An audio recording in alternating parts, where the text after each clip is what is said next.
സരിഗമ പദനി സനിധ പമഗരിസ. കീരവാണി. ഈ രാഗത്തിന്റെ main emotion എന്ന് പറയുന്നത് ഭക്തിയും അതുപോലെ കുറച്ച് സീരിയസ് സങ്കടമായിട്ടുള്ള ഒരു രാഗമാണ്. എന്നാൽ ഒരു ചക്രവർത്തി, മലയാള സംഗീതത്തിലും തമിഴ് സംഗീതത്തിലും ഒക്കെ ഉടനീളം പാട്ടുകൾ ചെയ്തിട്ടുള്ള ഒരു ചക്രവർത്തി ഈ രാഗത്തിനെ പല വികാരങ്ങളിലേക്ക് ആക്കി മാറ്റിയെടുത്ത് കുറേ പാട്ടുകൾ ഈ രാഗത്തിൽ ചെയ്തു. ആരാണത്? നമുക്ക് പെട്ടെന്ന് മനസ്സിലാവില്ല ഈ കീരവാണി രാഗം എടുത്തിട്ടാണ് ഈ പൊളിച്ചു വെച്ചേക്കുന്നതെന്ന്. കാരണം ഈ കീരവാണി രാഗം ഗമകം യൂസ് ചെയ്തിട്ടും പാടാം, ഗമകം ഇല്ലാതെയും പാടാം. അതാണ് അതിൻ്റെ ഒരു പ്രത്യേകത. അപ്പൊ ഗമകം ഇല്ലാതെയുള്ള പ്രയോഗങ്ങളാണ് ഇദ്ദേഹത്തിന്റെ ഈ സിനിമാ ഗാനങ്ങളിൽ കൂടുതൽ യൂസ് ചെയ്തിരിക്കുന്നത്. അതുകൊണ്ട് തന്നെ കീരവാണിയെ നമുക്ക് പെട്ടെന്ന് മനസ്സിലാവില്ല. കീരവാണിയുടെ ചക്രവർത്തി ആരാന്ന് പറയും മുമ്പ് ഞാനിപ്പോൾ പാടാൻ ഉദ്ദേശിക്കുന്നത് ആ മ്യൂസിക് കമ്പോസറായ അദ്ദേഹം കീരവാണി രാഗത്തിന് എക്സ്ട്രാ 4 ഭാവങ്ങൾ കൊടുത്തു, 4 ഇമോഷൻസ്. ആ 4 ഇമോഷൻസിനെ ഡിവൈഡ് ചെയ്തിട്ടാണ്. ഓക്കെ, റൊമാൻറ്റിക് ആയിട്ടുള്ള കീരവാണി സോങ്സ്, അതുപോലെ ഫണ്ണി ആയിട്ടുള്ള കീരവാണി, പിന്നെ സാഡ് ആൻഡ് ഫൈനലി ഫോക്ക് രീതിയിലുള്ള. അപ്പം 4 ആയിട്ട് ഡിവൈഡ് ചെയ്തിട്ടാണ് ഞാൻ പാടാൻ പോകുന്നത്. ആരാണ് അദ്ദേഹം? The one and only Maestro Ilaiyaraaja sir. പാട്ടിലേക്ക് പോവാം.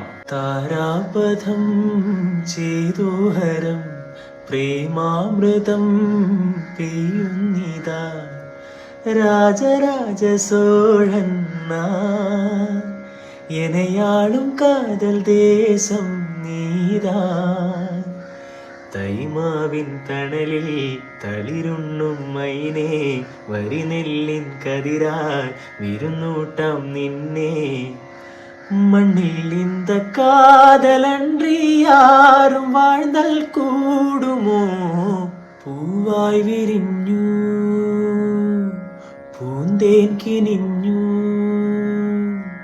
പൂവായി വിരിഞ്ഞു പൂന്തേൻ കിനിഞ്ഞു പൂ ചൊല്ലുതേൻ ചൊല്ലുതിർന്നു എൻ പൂവേ പൊൻപൂവേ ആരീരാരം പൂവേ മറക്കുടയാൽ മുഖം മറയ്ക്കും മാനല്ല മാങ്കുയില പൂങ്കുയില സേതി ഉണ്ണ കേള് തേവാരം നോൽക്കുന്നുണ്ട് അകലെ അകലെ മുകിലെ തനതല്ലാരം പാടുന്നുണ്ട് പകലിൽ അരിയവയിലെ പുലരിക്കിണ്ണം പൊന്നിൽ മുക്കിയതാരാണോ പുല്ലാങ്കുഴൽ ഒരു പാൽക്കടലാക്കിയതാരാണോ താമരക്കുരുവിക്ക് തട്ടമിട് തങ്കക്കിനാവിന്റെ കമ്മലിട് അരിമുല്ലക്കഴുത്തിൽ ഏലസിട് സുറുമ കണ്ണിണയിൽ സൂര്യനിട്